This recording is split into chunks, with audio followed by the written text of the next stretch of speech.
Have you ever felt pulled towards something?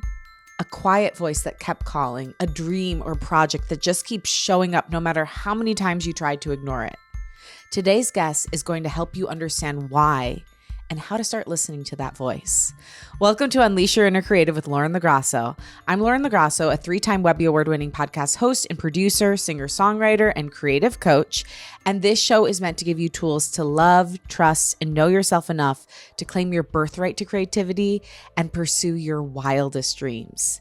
Today's guest is singer-songwriter Sophia Galaté. Sophia has sold out headlining shows across the US and Europe and built a devoted following around her soulful voice and deeply honest songwriting. What I find most fascinating about her is that she spent years trying to convince herself she didn't want to be an artist, even managing very successfully other people, until she absolutely knew she needed to share her own voice. In this conversation, we talk about how to know when a dream is really meant for you, what happens when you stop denying your creative desires, and why the path to your purpose is rarely a straight line. Usually, there's a lot of squiggles.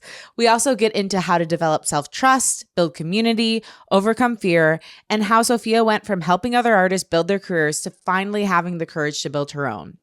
This is one for anyone who's felt called towards something, but wondered if they were brave enough to answer. Okay, let's get into it. Here she is, Sophia Galaté. Sophia, I'm so excited to have you on. I think you are such an incredible artist. And also, I was just telling you, such a smart businesswoman. And there's so much to share and learn from. So thank you for being here on Unleash Your Inner Creative today. Thank you so much. May I ask you a brief intro question while we're here? Yes, you may. Yeah, I would just like to know how you found me. I found you on Threads.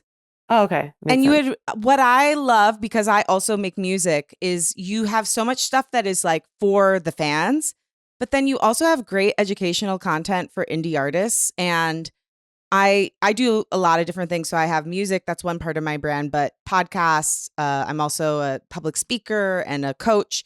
And so I love it when people like have a teaching element of their brand.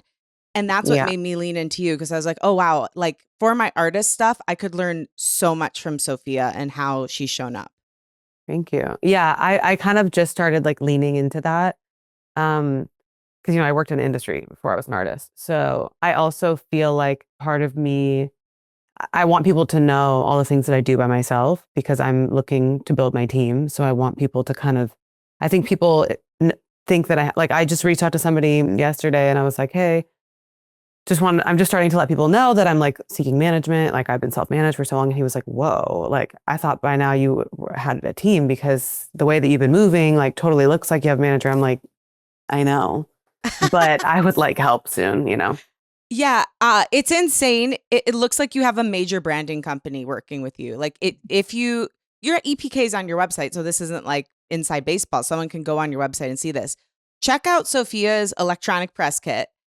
It is better than a lot of major artists. My whole rollout is better. Yeah, it's insane how put together everything is. I'm like, so I want to get into that because I just think, you could make a killing just teaching people how to do that because most people don't thought have about that it, vision. but like then it would steer my whole focus into not being an artist because I thought about that, and then somebody like that I know was like, let's stay the course of what you're doing because that's a whole job in itself. Yeah, so that's a hard thing when you're super talented. You could just go in so many directions. I used to do that. I was a manager, and like I have another passion. And like, I have something on my website where people can like sign up to like have an hour-long consulting with me, but it's really where I'm just talking and giving them ideas. I'm not like making their sorry, I'm not going to swear. Swear.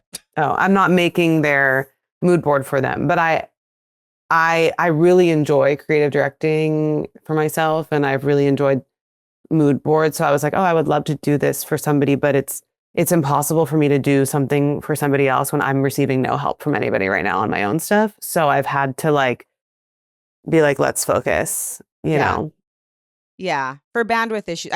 That's the best way to do it though. Like consulting is amazing because you get in, you give people the ideas, and then it's up to them to execute. So yeah, I might sign up for one of those with you. But into your gorgeous story, I watched a little clip and it said that music first entered your heart when you were 5. But like, tell me the story of like how you realized music was your thing and like what told you it was right and kept calling you toward it. So I started, well, I think like even before I started in musical theater when I was like in elementary school. But Same. I before that I was like in ballet and stuff like that. But I really was like I loved watching Shirley Temple. And for those of you that don't know Shirley Temple, she was like a child star from like the 1930s or something. I don't know. So early on, I loved Shirley Temple and I loved The Wizard of Oz. Like I watched The Wizard of Oz like every weekend. And so I really, that was kind of like my first, and like, those were like young female performers. Um, I don't know what like got me to do. There was just like a local musical theater company in my town. And so some of the first musicals I did was like Bye Bye Birdie and Guys and Dolls and things like that. Who did you play in Guys and Dolls? I think I was just like in the ensemble. Oh, okay. Same with Bye Bye Birdie, I think.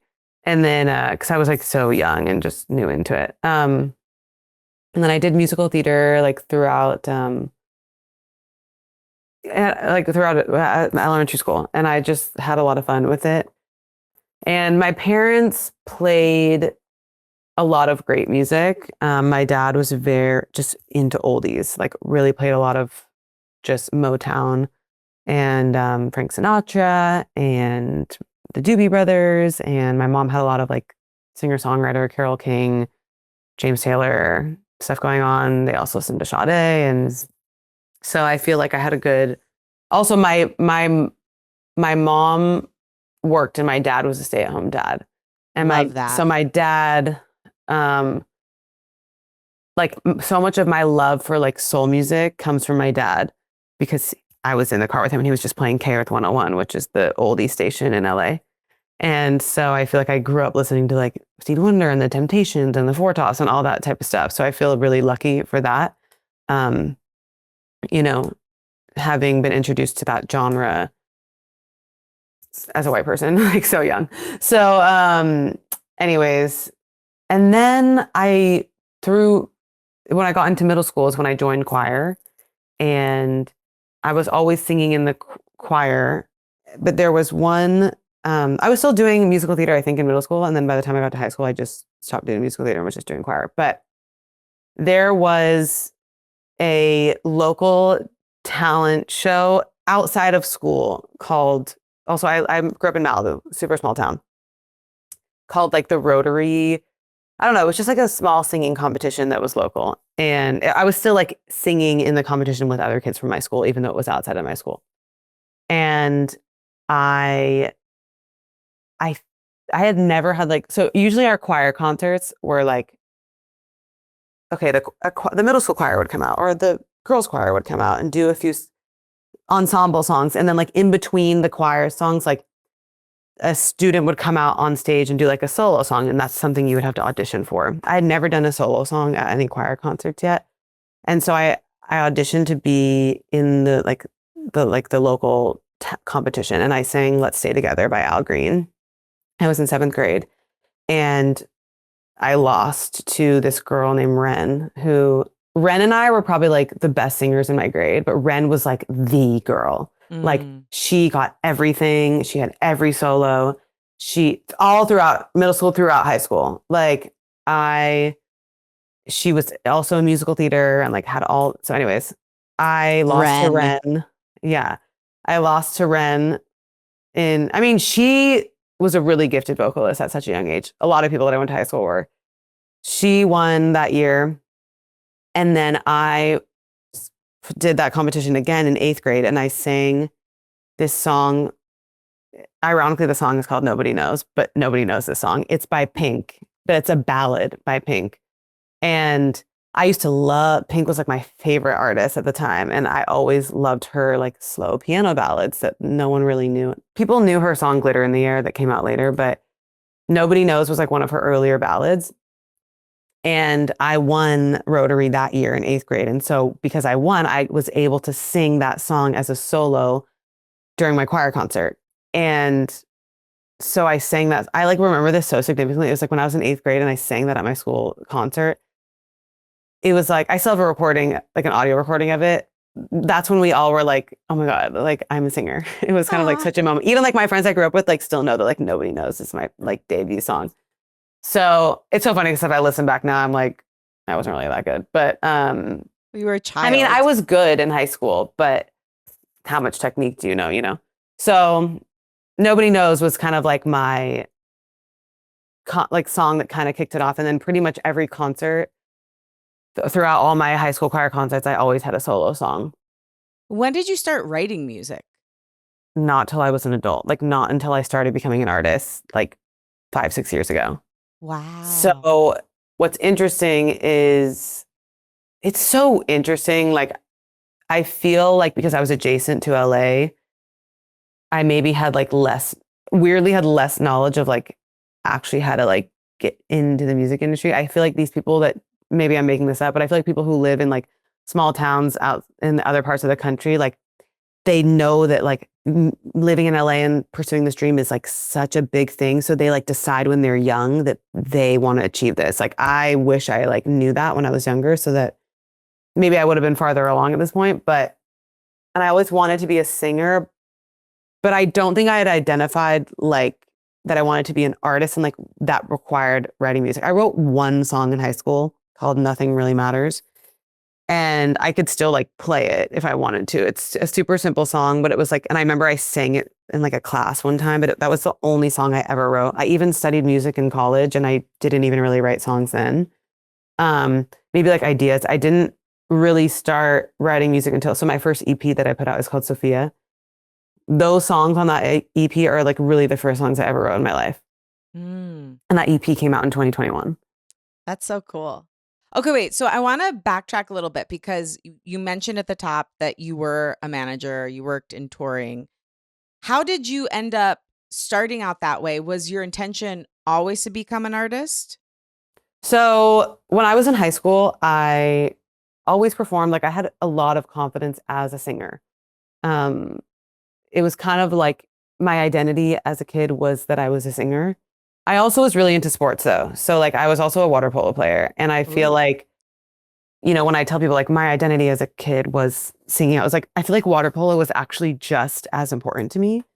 Like when I think about my life as a kid, like it wasn't actually all choir. It was like so dedicated to water polo. But I remember like having sometimes like to miss games because I had to go to a choir thing and like vice versa. So anyways, I always like really had, I always knew that I had like and people around me like knew that I had a talent and like a gift of really like I've had stage presence since I was young.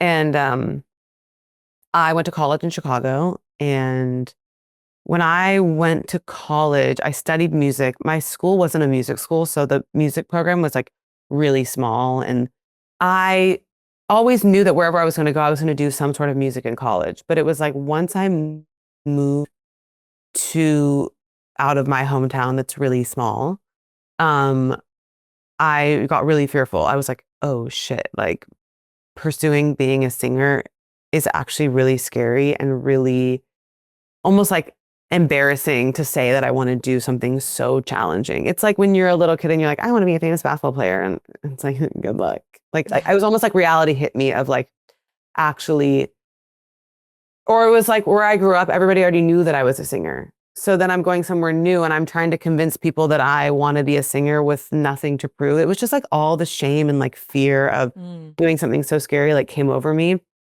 Nobody put that on me. I just like developed it myself. And I tried to convince myself once I got to college that music was just going to be a thing that I did on the side because I was like, it's too daunting to pursue. So I just tried to really indoctrinate myself to believe that music was just a hobby, not something that I could pursue for real.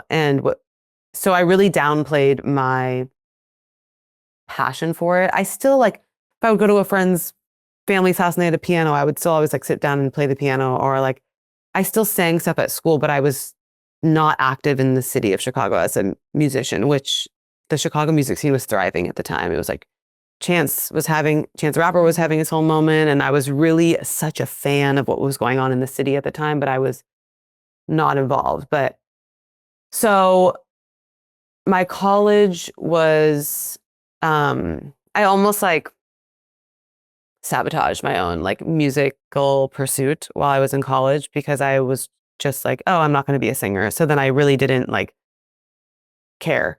And so, but I remember like having challenges with like trying to convince myself that it was just going to be a hobby because I really knew deep down inside that's not what I wanted.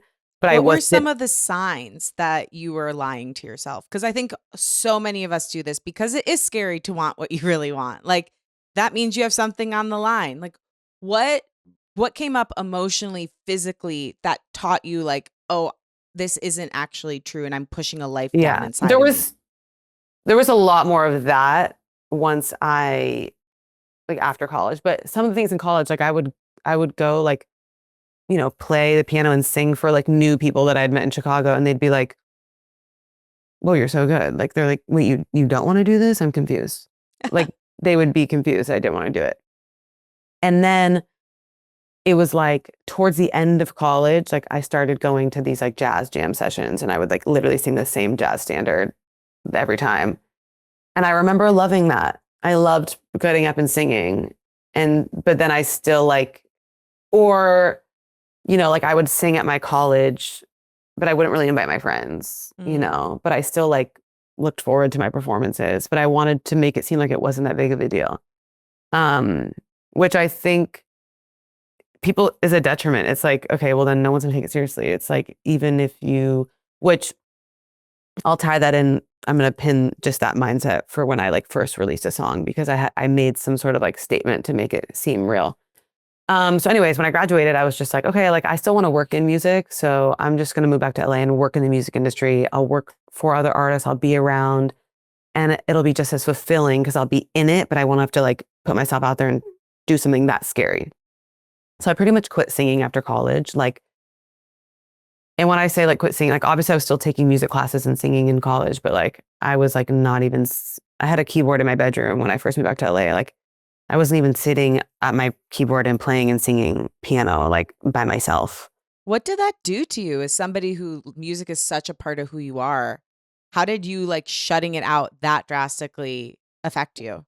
Well, so at my first job, I was an assistant to an agent at a touring agency called ICM, and it's a really brutal job. You work like 15 hours a day. Like I didn't have any time to do anything else.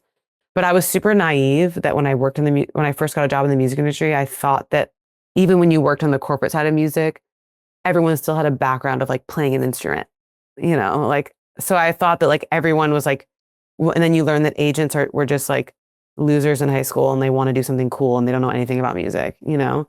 And so anyways, I got that job. I kind of knew that it would just be like boot camp for me to learn things about the industry. And it really was.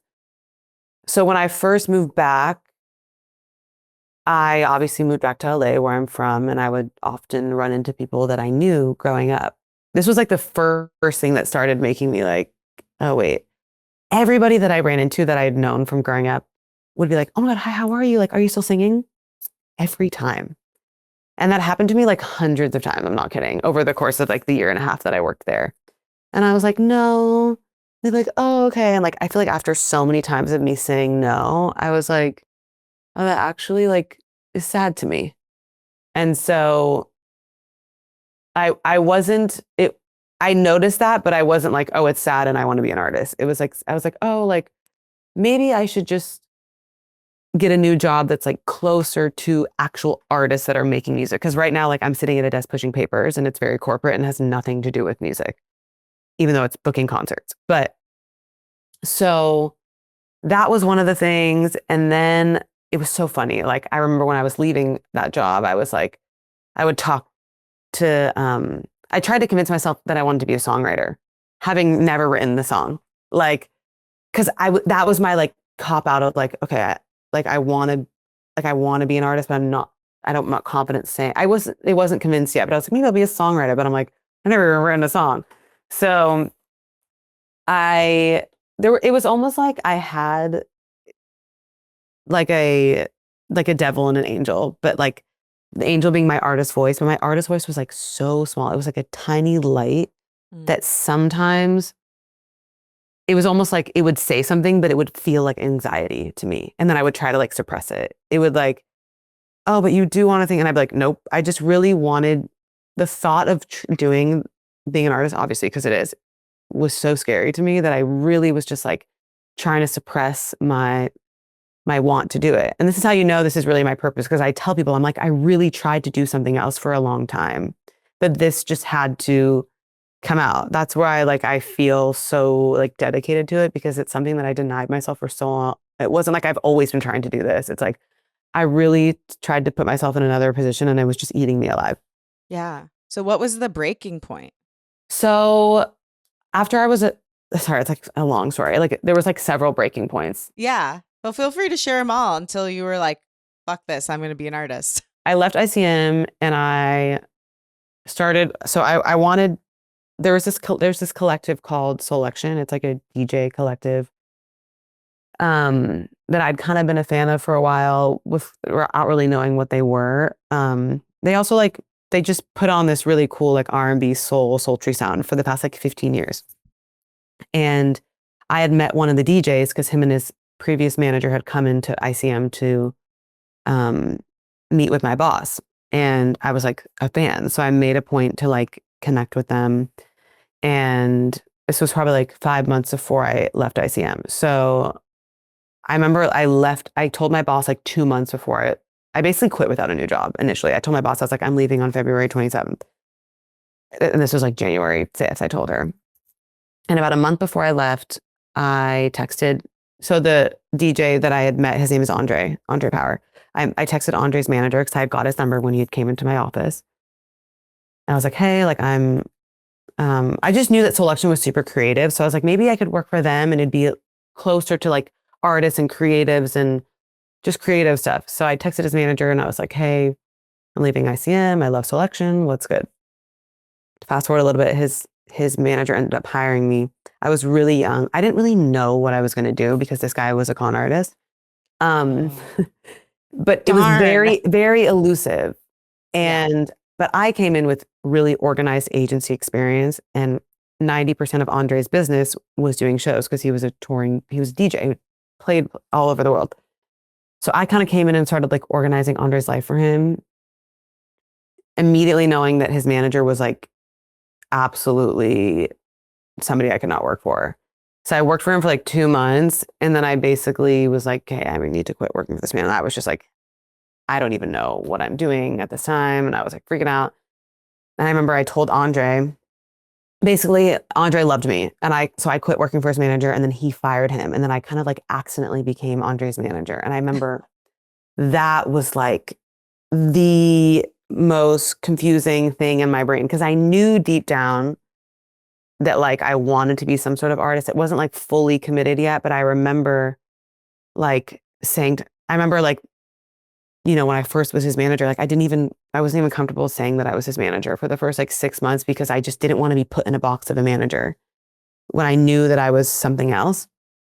But I knew that it was going to be a great opportunity. I knew I would learn a lot. I was passionate about what he did. And I ended up meeting a lot of people through that. But basically, when I became his manager, also I was really young, like so much younger than him. I also simultaneously was working on Red Table Talk at the time. As a producer? Like an assistant producer, because the woman who ran the show is from Chicago, and I worked for her while I was in college. Okay. And so, which was also really fun. Like I love working on Red Table Talk, but obviously super random. It's so crazy because it's like everything of my story, like even though I got detoured so many times, is so important, because when I was a manager, I was like, fuck, now I really can't be an artist. But I really miss singing, so I want to do something about it. So I downloaded like Logic, this recording software, and I was like, let me just like try to write a song and record it for my own self, for nobody else. And so like because I was just like, I keep fantasizing about all these things I want to do. They're giving me anxiety. I don't know if I want to be an artist.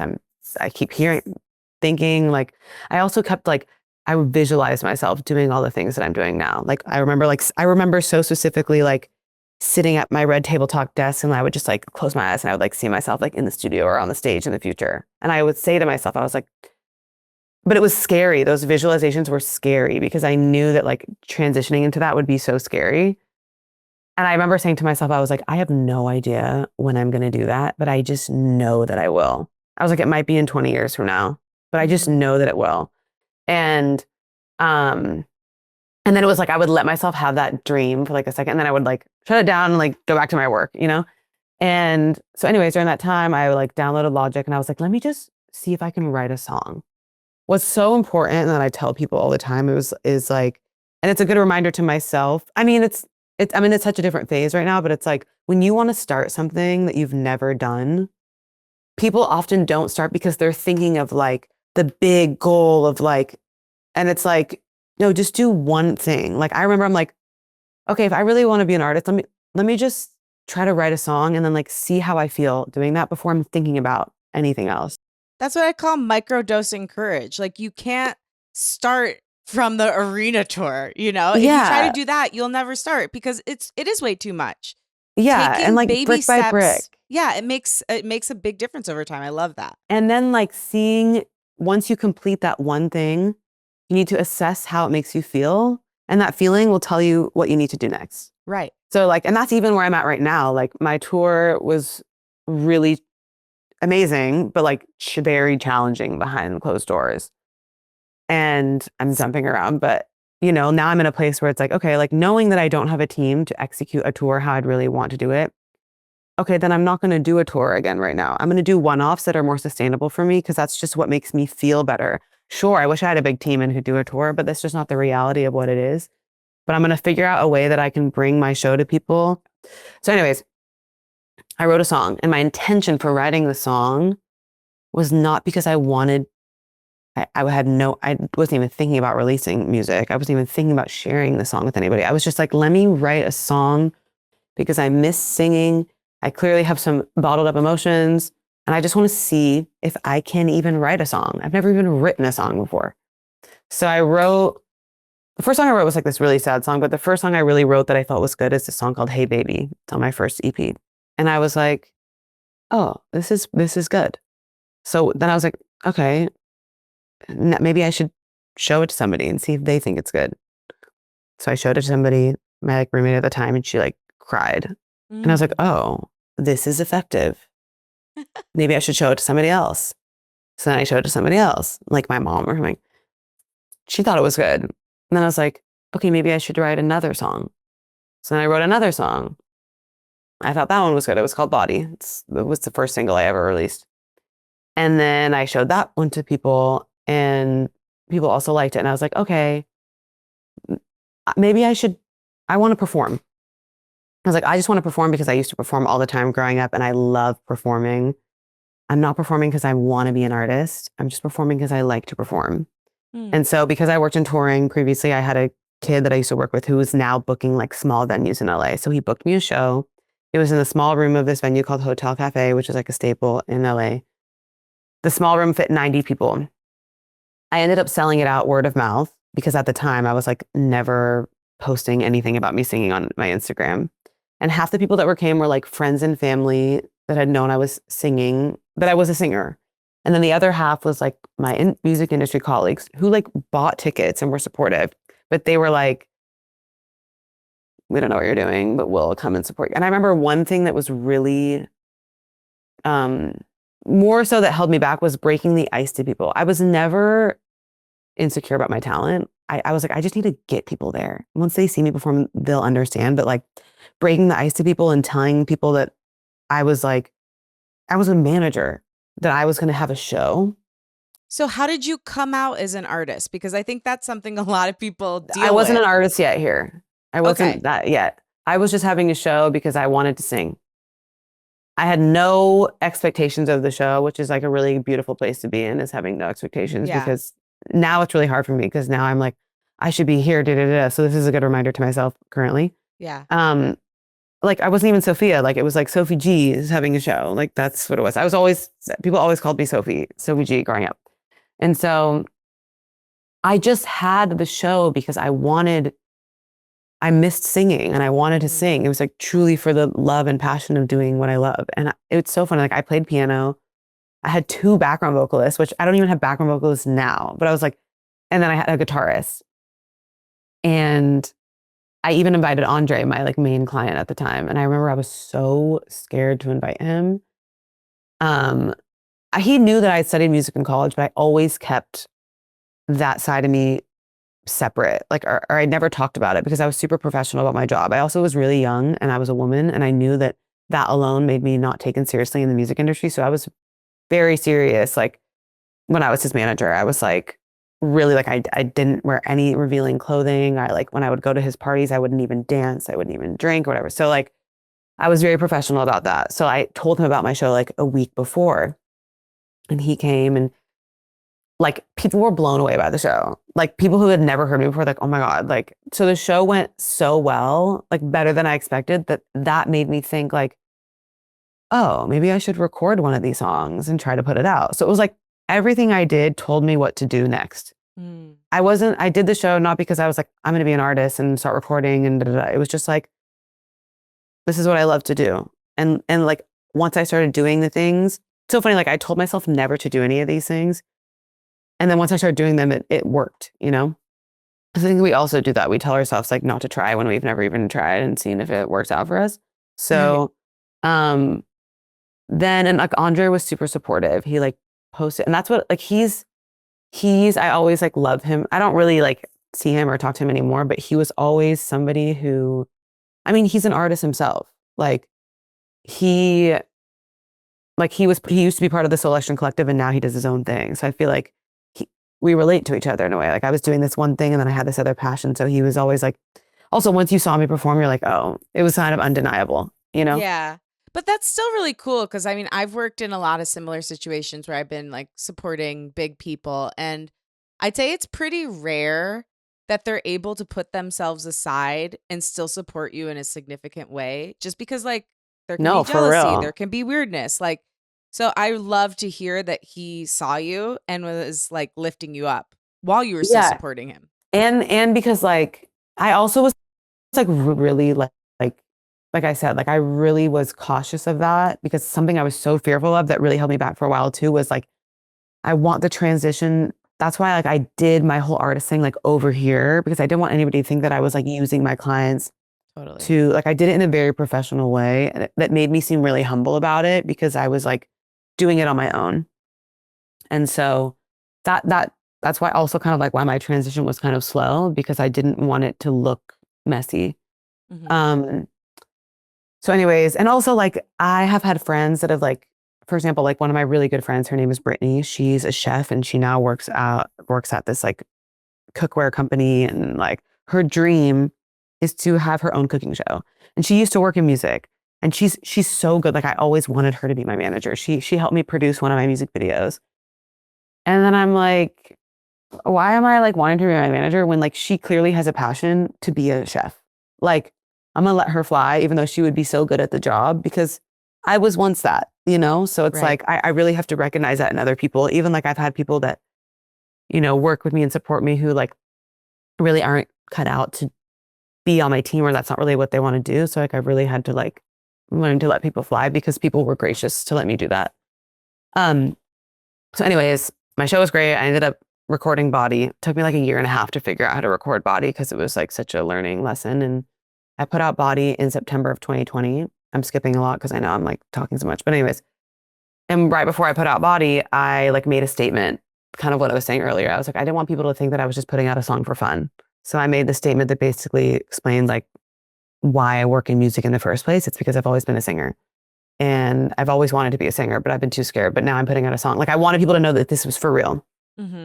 How did you get the courage to do that after like pushing that piece of yourself down for so long? Like what kind of like mental and emotional stuff did you have to go through and overcome to do it? So after my show, I had a friend who, still one of my best friends today, his name is Gianni. He kind of like, people were just like, my friends were like very supportive and like encouraging of me to like get this song recorded, and he was helpful and like I just had people that kind of like helped me figure out how to put the song together. And also the pandemic really was helpful because obviously everything shut down. I was working at another company at the time at this point and working for Andre. And like, because everyone's work slowed down, it allowed me to like I really didn't finish Body and do all that stuff until the pandemic. So that allowed me, I mean, it was a transitional time for a lot of people. So I feel like it allowed me to, and I was like, I started like maybe posting like one video of me singing like before I ever put out Body. But yeah, it was like my close friends around me like were really supportive, and that made me like gave me the confidence to do it, and like just the world slowing down. I even shot a music video for Body, and even that too, I was like, I had this idea for a music video, but at first I was like, I can't do a music video. And one of my friends was like, why not? So, and then when I put Body out, I was still like Sophie G. Like I still feel like I was one foot in, one foot out, even though I'd made a statement of like, this is who I am, whatever. And like I did a proper rollout. I got playlisted and stuff like that. But then I went into I got really depressed after Body because it was like, I was like the same tug of war of like, oh my God, I know that I want to make an EP, but I don't know how to, like, no one's going to help me. Like it was just a lot of turmoil that I had to go through to like then write some of my next songs. And then a girl that I had met through Andre, she's part of Selection. Her name is Sahar. She and I became close friends during that time. And she kind of like came on as like my creative director. She just really believed in my music. And she was like, I'll help you creative direct this project. So, and like project manage it. And like, even though I was a manager of a DJ. So like, I wasn't used to like knowing like the rollouts and all the stuff really for an artist. So she helped me a lot with that. And I really spent 2021 like rebranding into Sophia, into my first EP was a lot aesthetically a little bit more like sophisticated, like jazz looking. This new project is a lot more like curly hair and like short pink dresses and like more fun. But she kind of helped me like rebrand. So I really kind of like took 2021 to like rebrand me. And it was like, then when I put that project out, which was the end of that year, I think that's when I really stepped into it. So like, I really tell people that like my first full year being an artist was 2022 because my project came out like Thanksgiving of 2021. And then it was like, once 2022 came, it was like really when I was like doing shows and like promoting the project and I was like confident in it. Whereas like 2021, I was like working it all out, put the project at the end, and then, yeah. So when did you stop doing any music business side hustle stuff? Like when did that happen? And when did you go full into artistry? I was still kind of like assisting Andre in 2022.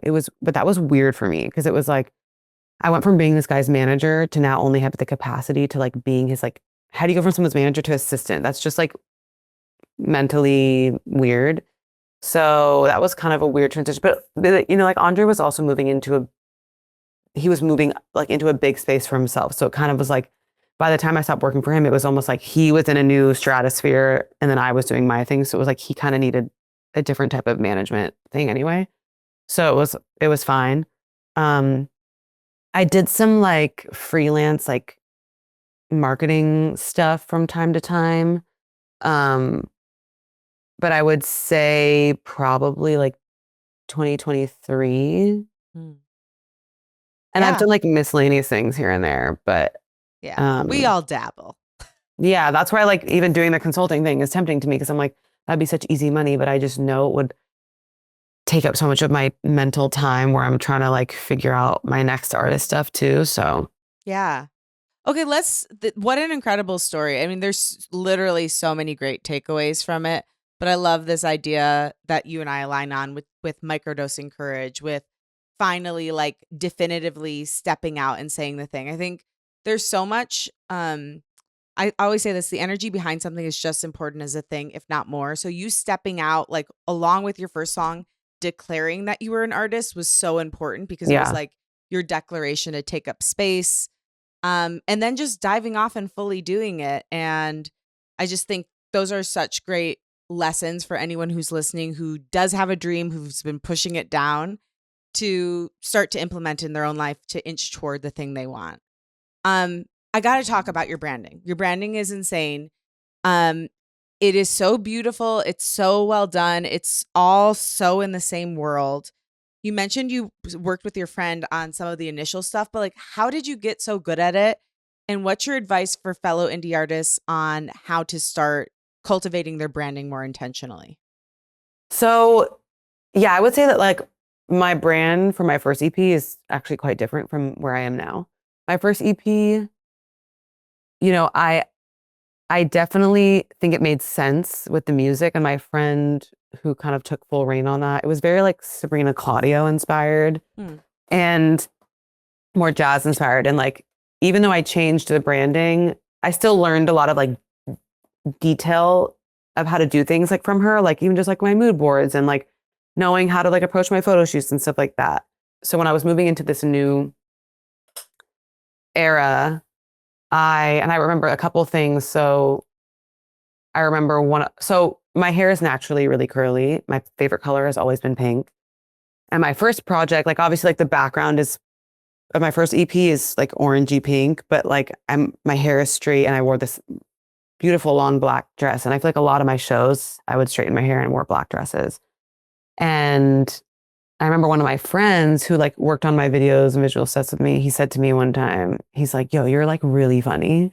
And I think that needs to be more incorporated into like your brand. Like, you know, you're like, yes, you have these sad, beautiful songs, but like when you come to my shows, like I'm so funny, I'm witty, I'm like crazy. And like I have moments of sadness that are like honestly some of the most important parts of my shows. But so when I was moving into this next era, I was really thinking, I was like, okay, I want my music and my visuals to represent my personality. Like I'm not chill, okay? Like I'm fucking wild. Like I say I'm super blunt. I'm a Leo. Like so when I was moving into this next era, I was actually looking for creative directors and I was like trying to find one and I just couldn't because of my like, I don't know. Like I'm also like very keen on like energy. So it's like the reason why my friend, you know, helped me with my first project because it's like we became friends and she knew the music and we were close. Whereas like I wouldn't want to just bring in like a random creative director. Also like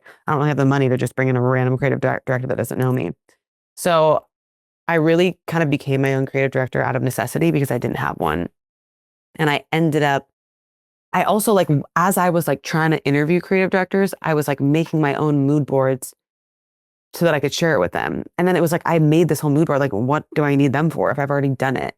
And I Right. really started to enjoy it. Like now creative directing, I like sharpened my creative eye like so much. And it was really fun too, because then it was like, my entire anxiety and obsessions weren't just focused on my music. It was like now I could like kind of have another outlet that was obviously related.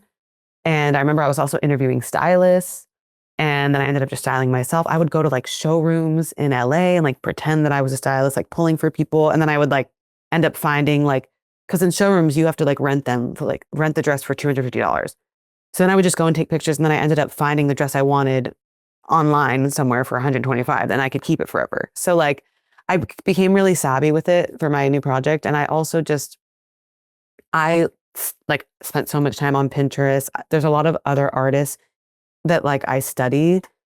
Like Sabrina Carpenter is really brilliant at like these Easter egg type things. Like just like the little things like at her show where like every night she has a different like outfit thing or there's like a play on word thing in the branding or like there's another artist, her name is Zena Delphia. She's a bigger than me, but still a small artist who does her own branding as well. And she like makes her album was called The Magazine. Her name is Zena. So she was like then she made a magazina and she like made her own magazine, which kind of inspired me I made a magazine for my album. So like, it became really, really fun for me. And I'm now like, now when I go out, like I know how to dress myself and I just pay attention to those. It was really like a lot of just inspiration from other artists and like Duran Bernard is a great person who's like, his shows are really intentional. And so it's funny. It's like, I got into that because, and I like study, like for example, Sabrina Carpenter is a great example because I personally don't really listen to pop music. Don't listen to like, but Sabrina's brand, I'm obsessed with. And that is the only reason why I started listening to her music. I don't really listen to her music that much, but I'm like, I became so obsessed with everything that she has as a brand that like made me listen to her music. And it's like, even like, I don't even listen to it, but like I pay attention to her. And I just, even you think about Olivia Dean, like I've been an Olivia Dean fan for 6 years, but like her branding changed drastically for this new era that like everyone's obsessed with seeing what dress she's going to wear next. Like it's like, and there's also, and I also, I'm like jumping all over, but like I think about why I pay attention to the artists that I pay attention to. Mm-hmm. Okay. There's this thing called like the Hollywood hair theory. Yeah, I've heard of this. So there's certain artists that, and it can apply to anything. Like so Hollywood hair theory is like artists that have the same specific hairstyle. Like you'll remember Sabrina Carpenter. She has her blonde waves and the bangs. She's never not going to have bangs. She's always wearing her hair down. Chappell Roan, long red curly hair. Amy Winehouse and her beehive. Yeah. And like part of it is too that like they'll look at the career before they made this hair transition and after, and how their career explodes after they do this hair change. Yeah. Yeah. It's hard to compare yourself to them because obviously they have like $100 million budget per song. Yeah. But I try to, so it's like for me, like my Hollywood hair thing is my pink dress. I also try to wear my hair like down and curly every time I perform. And it's like, even, you know, if they don't know my song lyrics, they know I'm going to be wearing pink. And it's now a thing that like my fans get excited about. It's like, what pink dress? And even when I go out to things that I'm not performing, even if I don't want to wear a full pink outfit, my shoes will be pink or like my purse will be pink or something. And just like something that's memorable for people, because how are people, it's so impossible to like be seen. So those things are really fun for me. And I think especially until artists have, until I have my like hit song that's going to make people know me, it's like building all these things around it early so that like, it just makes my branding clear. It's like every time I have a show, it's like, I'm only going to have a pink dress. It makes it easier for me, to like stick to my thing. Hi, creative. If listening to this conversation is stirring something up in you and you're realizing you want support bringing your own creative vision to life, I would love to help. In my creative coaching practice, I work with artists, entrepreneurs, leaders, multi-passionate humans, and people in the middle of major life transitions who know that there's something inside of them that they want to express, but they need help to get unstuck, get clear, and actually start moving. Whether you're trying to start a project, make a career pivot, reconnect with your creativity, or trust yourself more deeply, this is the work we can do together. My approach blends creative strategy, mindset, and deep inner work. So we make the project, but you're not just making things. You're also becoming more fully yourself in the process. If that calls to you, I would love to connect. You can book a free 15-minute discovery call at laurenlagrasso.com or by emailing me, lauren.lagrasso@gmail.com. Okay, back to the show.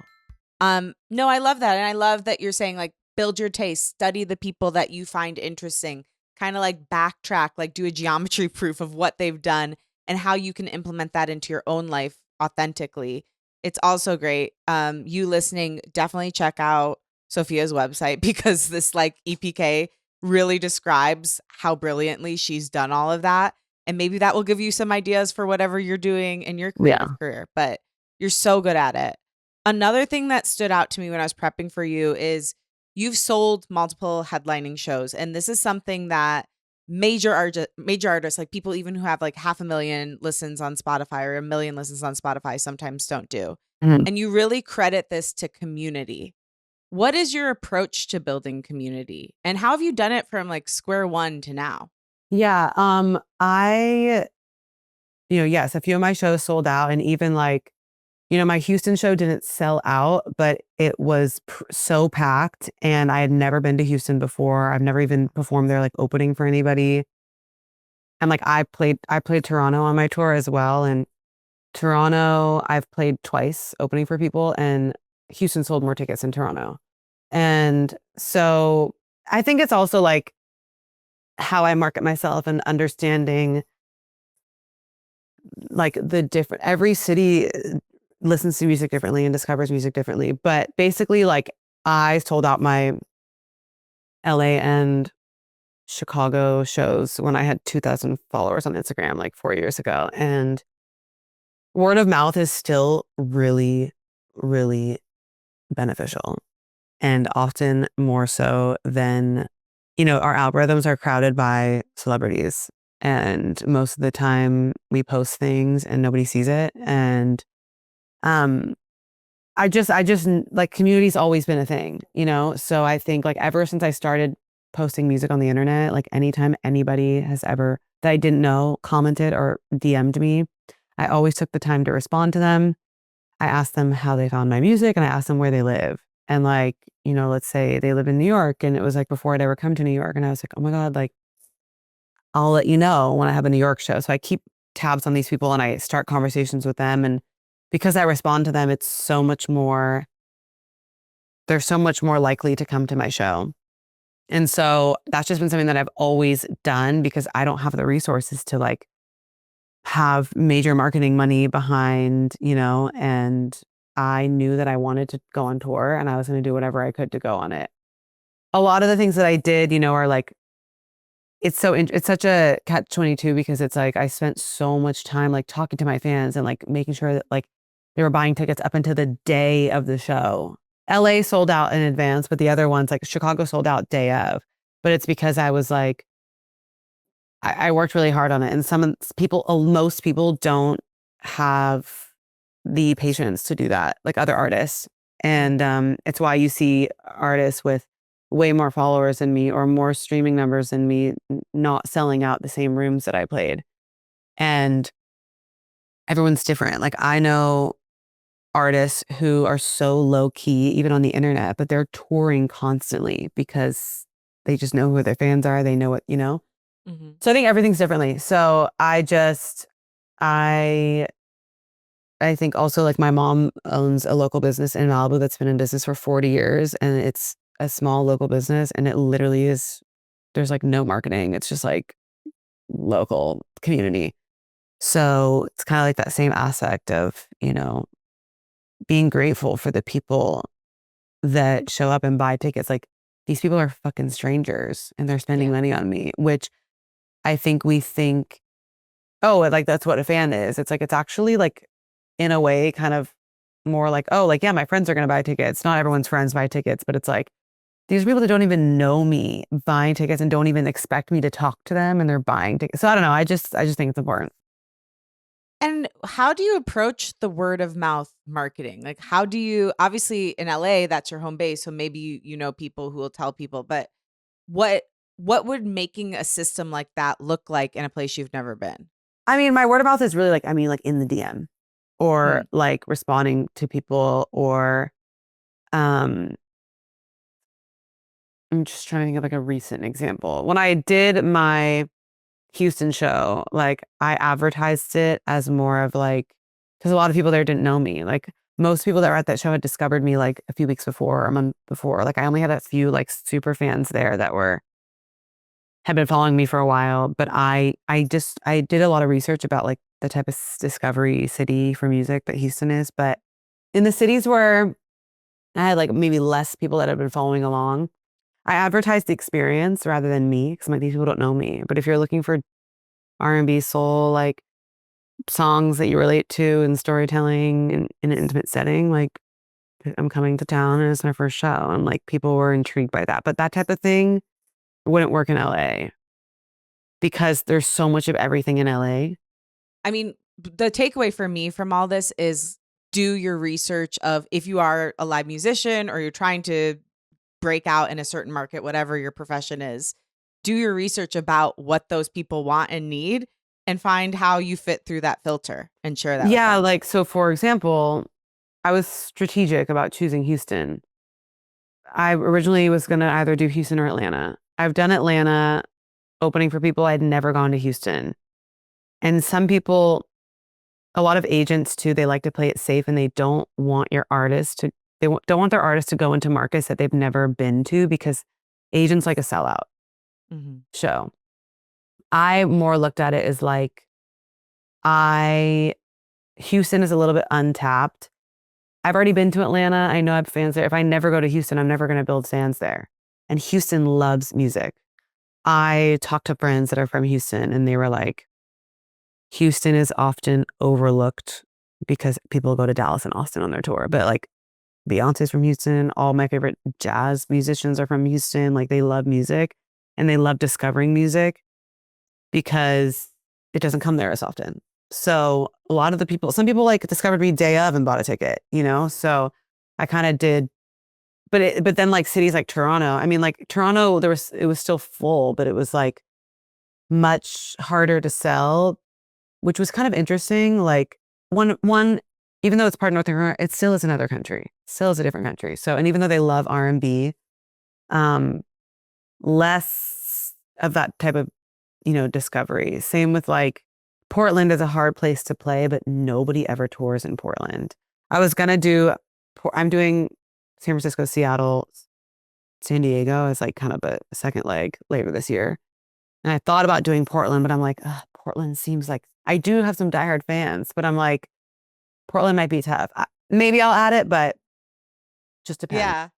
Portland is so interesting. I don't have any experience with them except that I did an auto show there like years ago. I used like my day job used to be was like a car girl. And I traveled all Hmm. around the country and it was, I will say, the strangest auto show of my life. Like there was no telling who'd walk through the door. No, I liked it too, but it was like I couldn't get a pulse. It was kind of all over the Yeah, place. so I went there once. I opened for this artist named Razi. She did a really small, like 6 city tour in like B markets. And those people watching B markets are meaning like not major cities. So we did Portland and that was in 2023. So like I'd only been like doing artist stuff for like a year and a half. And I had a couple like of my diehard fans that like came to Portland and they were like, no, it's crazy that you're here like this early. Like no one comes to Portland. So, but it's like sometimes you want to serve to these underrepresented cities. Yeah. Yeah. I mean, there's obviously a need there if no one's going. So Yeah. makes sense.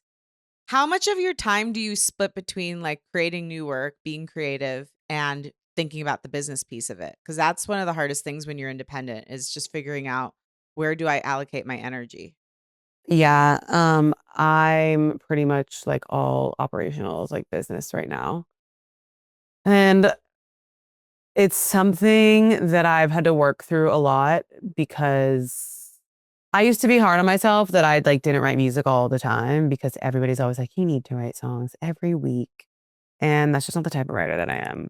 I mean, this is probably the longest I've gone without writing music, but I'm like, I'm a seasonal writer. Like right now I'm in my like just got off tour planning other pop-up shows and pushing along my album. So I also haven't like lived any life to like write anything about.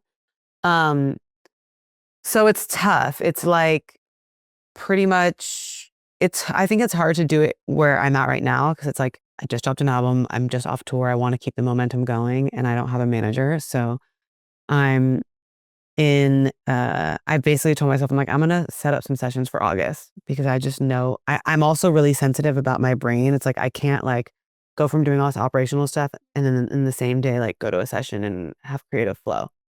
So it's annoying. But and it's like now so much of our time being creative is creating content. Um, which I don't mind, but like even today, like I have a private gig in Vegas next week and there's like some songs I'm doing my songs, I'm doing some covers. So like before this call, I was just like rehearsing and like learning some of the covers. And I'm like, even just that is really fun for me to just like sing and learn songs because it's in the scope of, you know, being an artist and singing and Yeah. learning melodies. So it's like something as simple as that is like nice for me to take a break of like not looking at my phone and just learning songs. 100%. Yeah, and it's also like where you started out with, being a singer. Um, but I kind of like that way of doing things too. Like there's something nice about knowing, okay, this is my time to be purely creative. This is my time to be like businesswoman. This is my time to make content. Like sometimes when you're trying to do everything at once, everything gets scattered. It doesn't mean you can't do everything, but knowing how you work best is really important for your own success. Okay, I did want to ask you about one thing because as I was flipping through your TikTok, I noticed that you repeat like your songs over and over. And this is something that we've talked about a lot Everybody on the does. podcast. 100%. I'm going to say like it's so smart. If you don't have a repetition problem, you have a problem. People need to hear something like 30, 50, 100 times in order to get it like into their bones and care about it. Do you ever struggle with that though? Cuz like something I know I haven't done enough of is like post the same stuff over and over so people get into it. And like how do you make it interesting for yourself when you are reposting with the intention of getting people to like fall in love with the song? I definitely like get sick of it. I don't do that on Instagram. Um, Instagram for me, I think what's also important to remember, what works for other people will not work for you. Um, I think that's why like we need to stop like I think it's important to like get content ideas from other people, but like I've seen people, and like sure in the future I would love to try it. I've seen people do the repetition thing on Instagram and it like take off for them. Um, and like I would love to try that more in when I have a new song coming out. I think right now it doesn't make sense because I'm just promoting my songs that are already out. But I'm still doing that on TikTok for songs that came out a year ago. Yeah. So I spend a lot of time coming up with those like on-screen captions or whatever. So I just try to like think of things. Unfortunately, now it's like you really need some like clickbait or something that's like controversial to like make them stop and think. I've also noticed sometimes when I'm talking at the beginning of the video before I sing, that works better. I still don't know what works. I've had a couple like viral moments and it's so hard to recreate that. I think what's cool about TikTok is that every time you post, it pushes out to new people. So even if it's one person commenting, that's a person that didn't know you yesterday. Um, so yeah, like something I get burnt out from TikTok a lot. Like I'm even taking I used to post twice a day on TikTok. Like I used to have like 300 things in my drafts. And now I've just kind of like taken a step back because I'm in a process of wanting to like reconfigure what my TikTok is because it's hard to figure out. Like so many people discover me from TikTok. TikTok is a discovery app. So sometimes like I haven't even like when I announced my album on Instagram, I didn't even like announce it on TikTok. I just like started posting the songs because like announcements don't work there if you're not like famous. When I was like promoting my tour, I would just do like I would post a video of me singing and being like, this vibe is coming to Houston or whatever, because it's like announcements. It's so challenging. It's like people don't follow along like that. Mhm. So and people are always like post behind the scenes stuff. And I'm like, nobody cares about it's like a interesting balance. I feel like I want it to be like 75% discovery and then like 25% stuff that people already know. Like I always wear pink. So like before my tour, I did like a trying on all these pink dresses for my tour. Okay, that was kind of for the people that already follow me because they know I wear pink. People that don't know me, they're going to be like, this doesn't make sense. Yeah. I think it's important to put those in every once in a while. But I think TikTok, we all want our songs to be discovered. So me like showing my pink dresses like isn't for like people to find my song, but it's fun for the girlies that follow me already. Yeah. Well, I love that too. What I heard from there is like try things, see what works. The same thing that works for one person isn't going to work for another. But like it seems like, especially when we're having to repeat content in order to get people to care, making it interesting for yourself in some way is what's going to keep you from getting burnt out on it. Okay. We've talked about so much. I love your journey. I think you're such a brilliant businesswoman in addition to being a fantastic artist, and I really appreciate all the acumen you shared. I'm thinking about the version of you who was like, I have to sing again. And you're getting up on that stage at Hotel Cafe. And I wonder if you could go back to that woman and give her one piece of advice, what would it be and why? Um, it's so interesting because I actually feel like I could probably use advice from that version of me now because what was so cool about me at that time, and I think I talked about this last time, is like when you get so into the industry, like first of all, my intention for first ever writing a song or doing this show was literally because I loved it, not because I want to go on my own headline tour one day. That was nowhere in my mind. Sure, I visualized myself doing those things and wanting them, but my intention was like so present. And I think once you get like, now I'm so like in the music industry, like I've made it for real, that we like visualize this like big thing, which is important to have goals, but sometimes future tripping clogs what you're working on in the moment. And so I feel like just remembering your purpose of doing it. It's like, I'm not, obviously now I'm like, I need to make money doing it, but it's like, the reason I do this is I just genuinely love singing. Like I love the feeling of singing. That's why me practicing my songs 10 minutes ago before we were doing this, with the simplicity of that, was like, wow. I'm like, that's why I love musicians, because like they just love music. Like my musicians, they're like, I love rehearsal. They're like, which most people like dread going to rehearsal. And we're like, no, rehearsal's lit. Like rehearsal's like where we can just play music and work things out. Like it's just fun. And sometimes like the best versions of the songs happen in rehearsal, not at the show. So I think I think that girl would tell me to chill out right now. Yeah. You know what's funny? My next question was, what do you think she'd say to you and why? And you just went there. Yeah. So yeah, chill out and like remember the love. It's so hard once you're into an industry, like you said, and you know all of the behind the scenes, and like it takes away some of the sparkle sometimes. But like Totally. that young girl who like stepped on the stage and sang that solo when you were a kid, like she's Yeah. still in you. And it's like, we got to sing for her. Yeah. And like, no, you're right about it taking away the sparkle. It takes away like the delusion.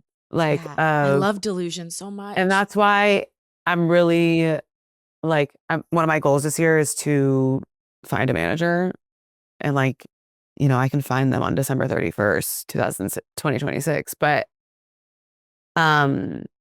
me having to be the businesswoman like kind of takes me out of the delusion sometimes, because I'm just like, I know practical and political reasons why things don't work out for me, because I know the industry so well. But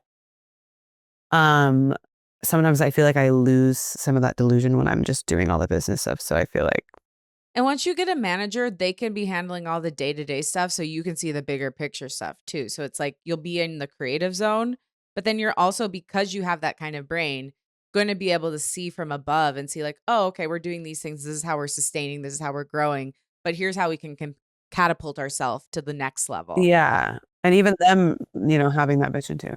I know I've been having so many conversations recently, just like telling people, because people don't know that I'm self-managed, because my stuff is so well kept that it doesn't look like I'm self-managed. But I've started like just telling people and having conversations, and even just like the thought of like having people interested or open to it. I'm like, oh my God, I'm like the thought of me like delegating my emails is like a dream.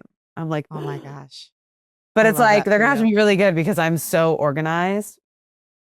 Yeah. But I look Well, forward. you just keep putting it out there. I do think when we say things to people, like that's when it starts to happen. It's like, Yeah, and like I used to want a manager like years ago. Like I haven't really like put intention behind it until there was a couple years ago where like my agent was kind of connecting me to people. But that was like before I had a full album out. That was before I did my own tour, or like had all the accolades that I've gotten in the past year. And I'm like, now it feels like I have a real thing that I can comfortably talk about why I deserve a manager. yeah. And people can see that. And I think it also will give me like a sense of making my artistry feel real. Yeah. Is if I'm someone's client. For sure. You've got the goods. I mean, That's what it'll I'm be their lucky saying. day. Really. I'm the dream client. It's all there, You are. guys. Just help me. You get the vision. You respect their job because you've literally done it. Yeah. I mean, yeah. You're gonna be great. I so appreciate you. Thank you for rolling with all the technological issues, and also just for sharing so generously. I think it's going to help a lot of people, whether they're independent artists, small business owners, to hear your perspective and be able to implement that into what they're doing. So thank you for being here, and thank you for pursuing your dreams and showing us how to do it. I appreciate you for being thorough and looking through things and knowing. And I hope we can meet in person someday. Let's do it. Yeah, we Let's do should. it. I'd love to come visit you in Malibu. See what it's all about. Let me know. Yeah. I will. Thank you, Sophia. Thank you.